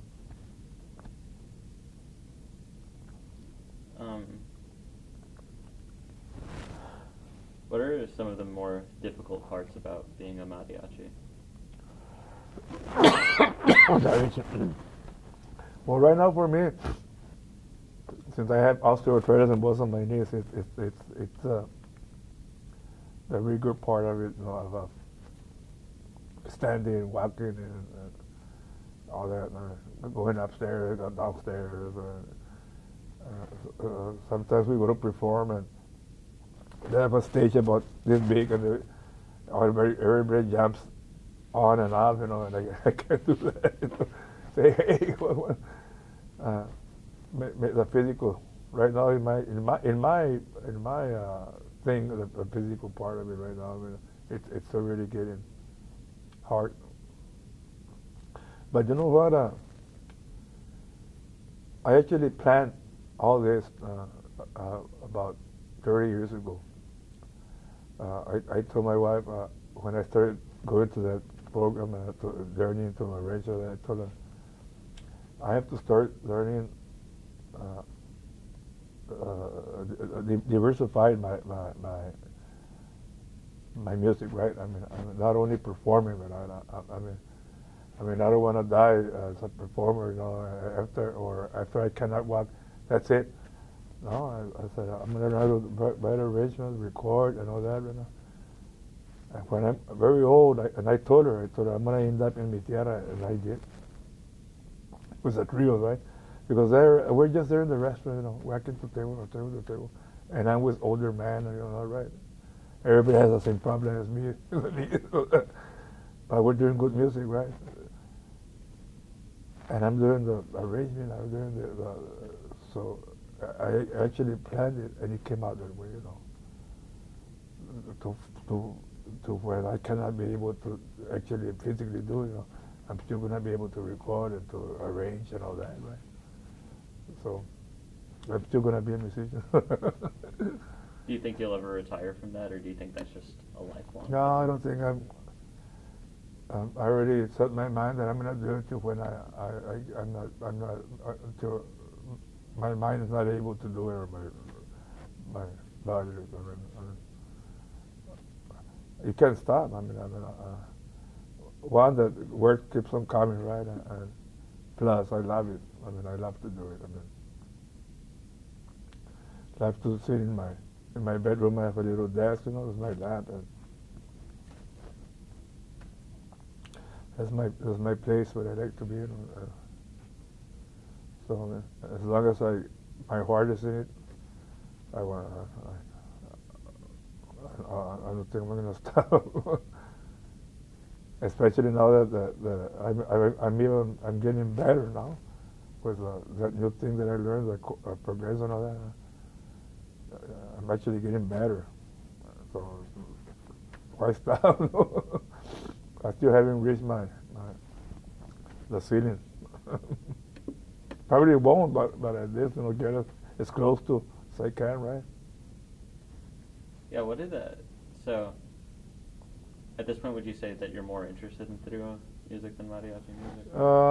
Yes, because what I'm learning. Yeah. Plus, I pick the days I want to go, and if I don't want to work, I don't work. Like if I want to go, like today, I was supposed to go, and I'm not going. And they would tell me anything. I mean, you see, if you belong to an organized group, and you have to be any time, any hour they want, they need you, you have to be there, right? So in the Tierra, I'm taking it slower. Plus, I'm learning all that. I want to tell you, and I'm learning how to sing second voice. That's hard. The second voice in a trio is the hardest one. And when you hear it, like all three of us together, when we practice something, it sounds very beautiful. Something that and I had never done before. I'm still learning. I'm still learning how to do it. So I had my work cut off of me. So recently, the Latinx movement has gained traction. How do these movements, like the Chicano movement, play into anything, if at all? I've been aware of it. I have a cousin that she's a poet, and she was in the movement with Cesar Chavez and all that. She's written about 2 or 3 little books of poetry and all that. And she was a radical in her family, right? She used to teach us the protest songs and all that.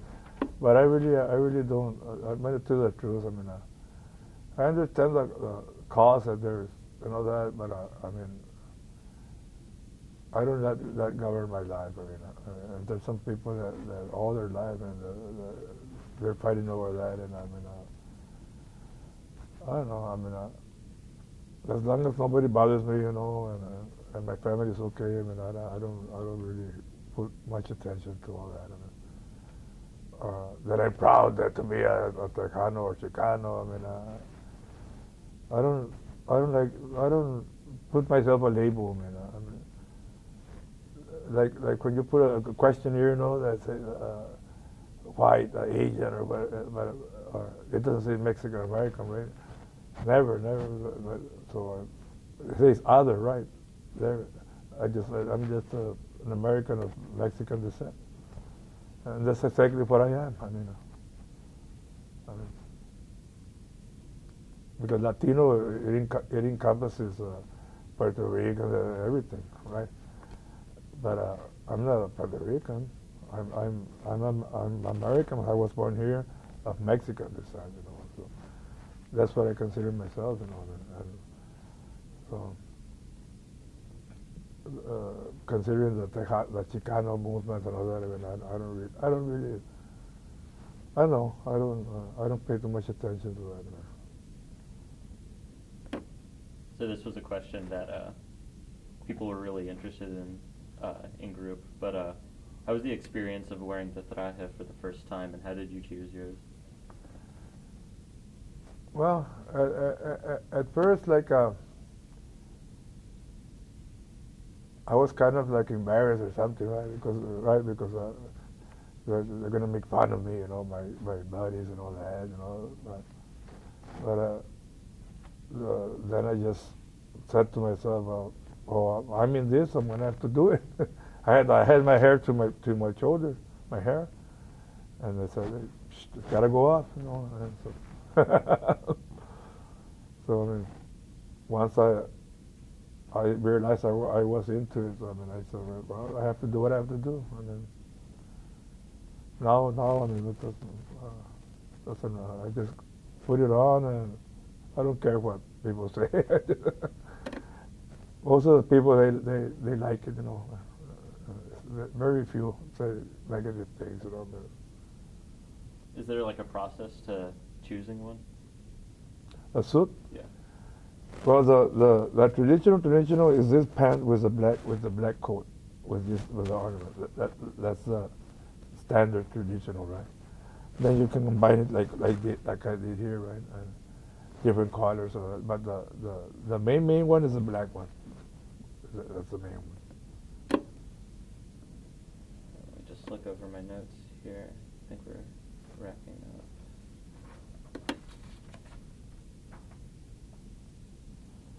Can you find out about if I can send all this subject by the email? I'll find out. I'll ask for you. Yeah, because I think I asked her twice or 3 times, you know, and that's, she didn't actually say no, but she said that no, they wanted the actual photo, right? But right now I heard when she said that to send him to her that other Sebastian, right? Because I would really like for some to be involved in this whatever you're gonna archive or anything. I would really like the pictures and all that. I'll definitely ask. So just wrapping up here, what do you see the future of mariachi looking like? Well, mariachi.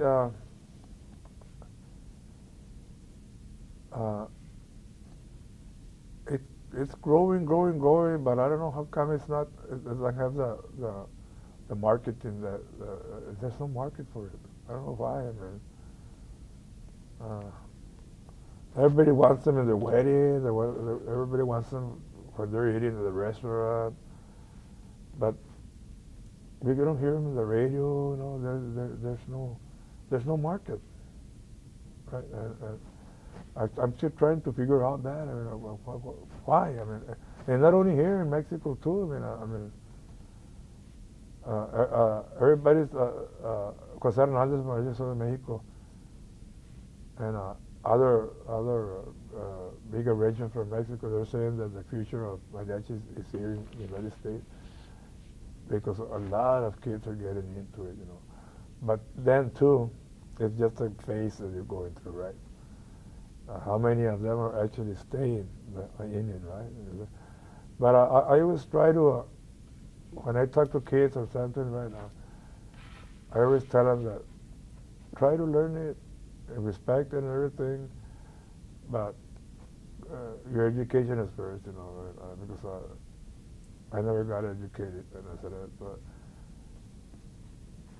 choose your field, your career, go to college, get your degrees, and be a top musician, a top mariachi too. You can do both, right?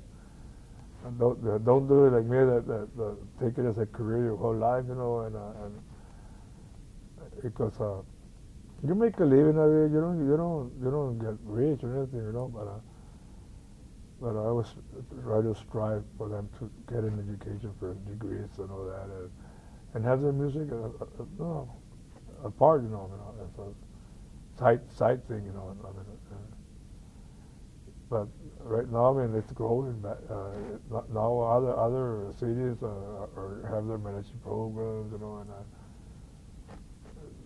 and there's a lot of interest in schools for kids and that, but there's no market for it.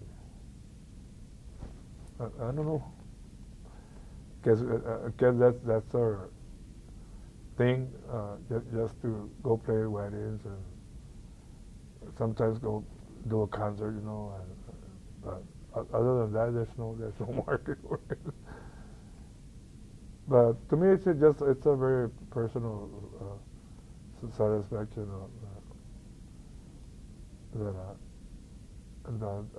doing the music that from the homeland of my father, my ancestors, and all that, you know. Is there anything you'd like to add that we haven't talked about? No, just to all musicians, that phrase, that quote I was telling you, I remember what it was. It's the musician's motto, you know, that it says, no fear, no envy, no meanness. Do your stuff without fear, you know. Don't envy nobody, and don't be mean to nobody, because all the musicians, they do that. I don't know why. There's a lot of envy, a lot of meanness, so just that, you know, be the best you can, you know, and give credit for what credit's due all the time. That's about it. You know. And I appreciate you all for inviting me too. And thank you all. And I hope I did a decent job. You did great. Thank you so much. Yes. Thank you.